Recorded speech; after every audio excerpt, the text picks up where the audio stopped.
Kevin Smith, the Chief Sales Officer for SeaCloud Cruises. So there's lots of people out there that maybe haven't heard of SeaCloud. So this is a brand new thing or at least for us over in the United States. Absolutely. We're kind of the unicorn in the industry right now, right? Yeah. Something marvelous, something completely different.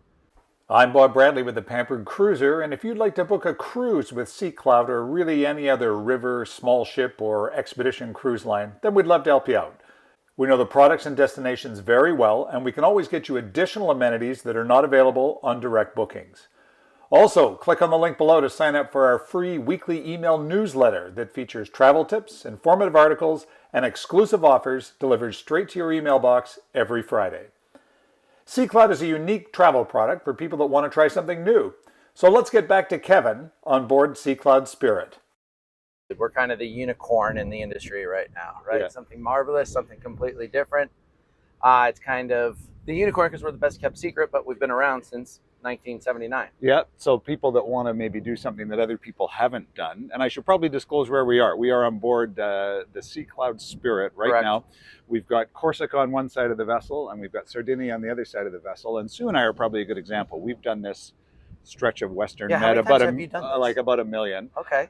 But interestingly, other than that, our starting and ending bookend Yep. ports that you've put together for us, we've never been to any of these ports of call. So that's one of the beauties about us, Yeah. right? We obviously we have to have the bookends for provisioning and flights in and out, but Right. where the wow happens is in the middle of the voyage, going into these new ports, smaller. I mean, I think over this course of the 7 days we've been on board, we've seen one other cruise ship one day, Yeah, and that's the way it should work. yeah, exactly. And so what types of people end up on a SeaCloud cruise? Yeah, I mean, it's a very international blend of human being on board. So Right. you'll have people from all different markets, which I like because Yeah. we're not just hearing English while we're away in Right.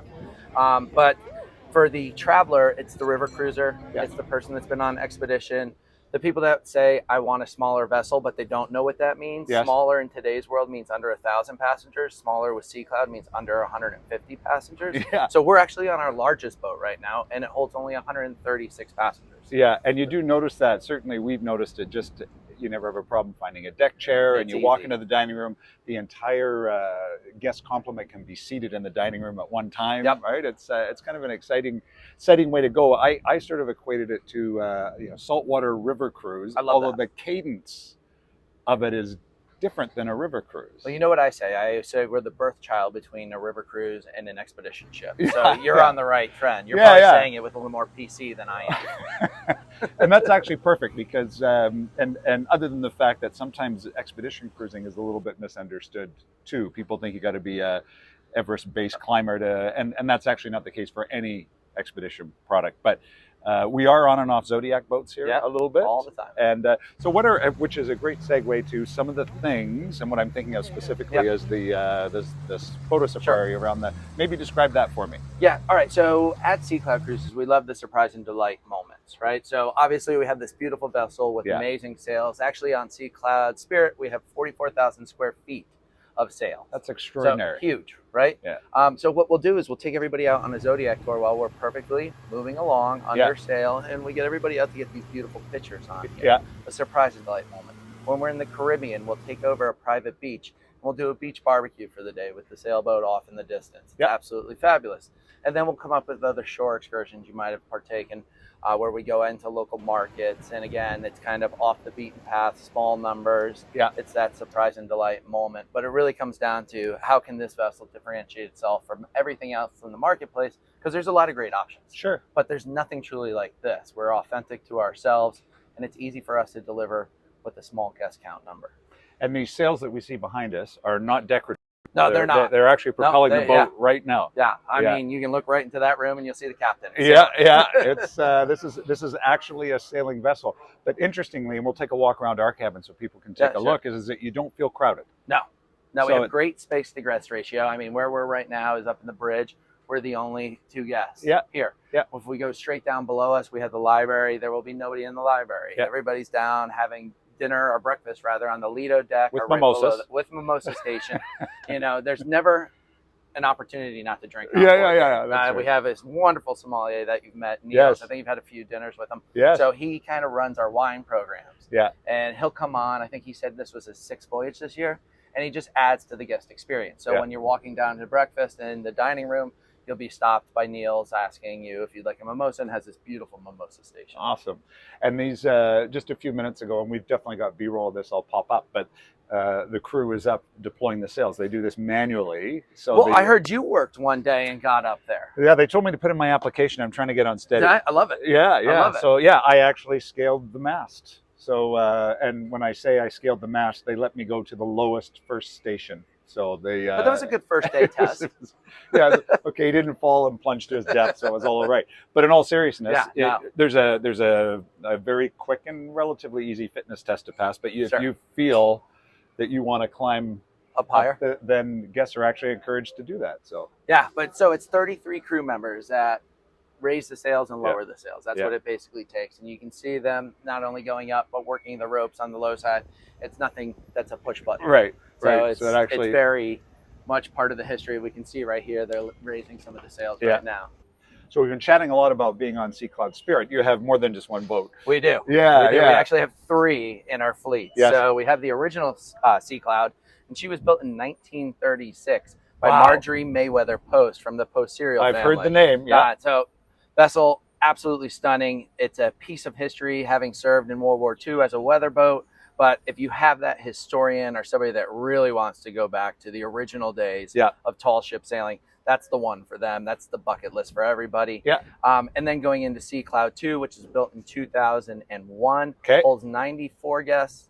And she's very elegant, very much like her sister. I always say the Spirit is like the kid that moved to New York and got her ears pierced and got a couple of tattoos. She's a little bit unique and different.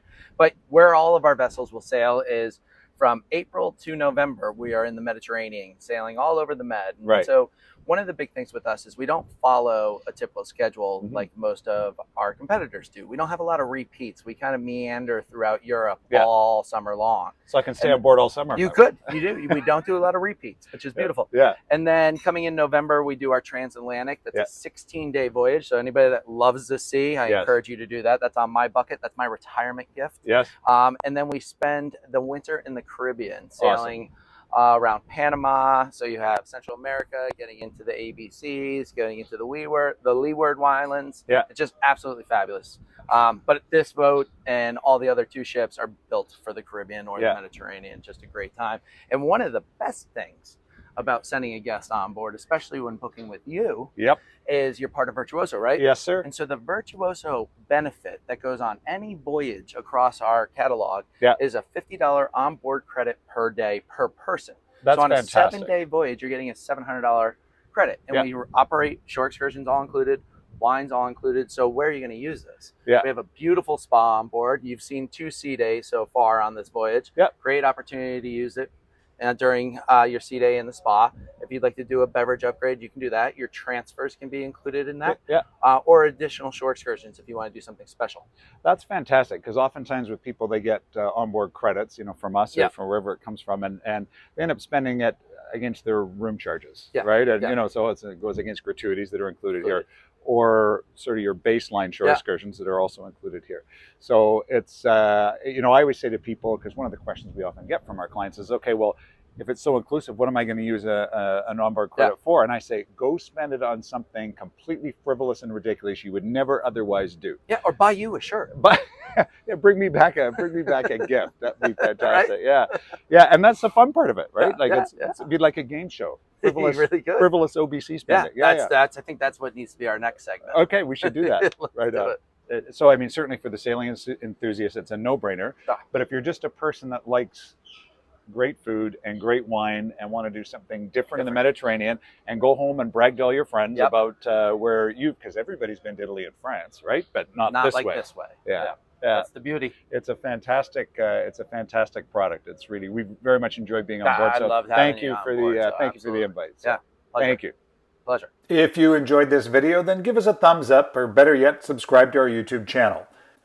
If you'd like to book a cruise with SeaCloud, or really any other river expedition or small ship ocean cruise, then we'd love to help you out. Here's our contact information, and it's also included in the notes below. Thanks for watching.